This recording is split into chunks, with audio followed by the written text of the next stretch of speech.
Here's how to load the Afinia Mini Digital Label Finisher and get the best performance out of it. Slide the roll onto the core holder and ensure it's flush with the backing plate. Tighten this knob to secure the media. Thread the media through the front of the rubber rollers right here. Once it's through, tighten it down with this locking lever. Make sure it's in the second setting. Now, your lamination loads in much the same way as your labels. Just slide it onto the upper core holder offset from the backing plate by just enough so the laminate does not extend beyond the edge of the label stock. This is why laminate is typically at least 1/4 inch narrower than the media. Before you tighten the knob, pull the lamination down. Make sure it is centered and do not extend past the edges of the media, and press it down. Reduce any slack in the lamination and tighten the knob. Next, we'll use the forward media button right here to advance the media far enough to feed into the plotter. We need enough slack to go under the tension arm, through the guides, and all the way through the plotter. Make sure you're lined up with the first paper alignment arrow as you feed it through the pinch rollers in the plotter.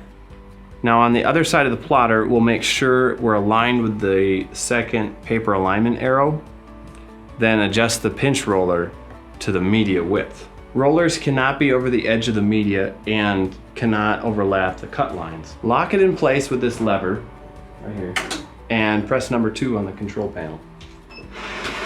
The head will detect the width of the media and you're good to go. So from here we need to step back for a second to adjust the tension. Power the unit on by pressing this green button and then adjust the tension on both cores to 1. Now jumping into the software, we just need to make sure that all our settings are correct. We have the right PDF loaded for our cut paths. The black mark that is printed on the media is inside the blue detection box, and all other settings are set for this media. After our software is set up and we've completed the test cut, we can load the empty cores onto the core holders. Remember to press them flush against the backing plate and tighten the knob.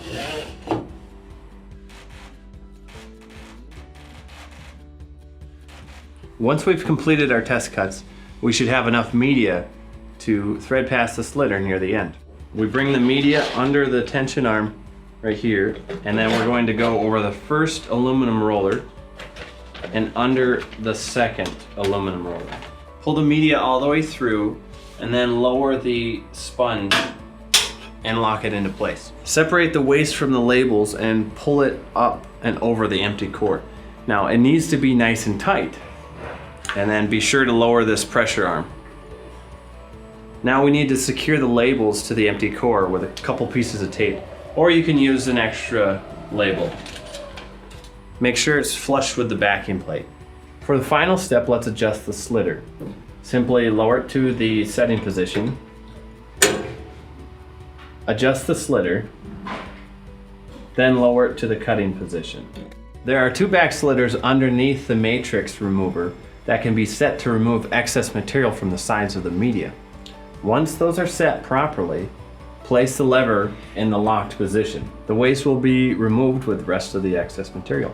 At this point, remove the first output core and use cores cut to the final width of the media or slightly less.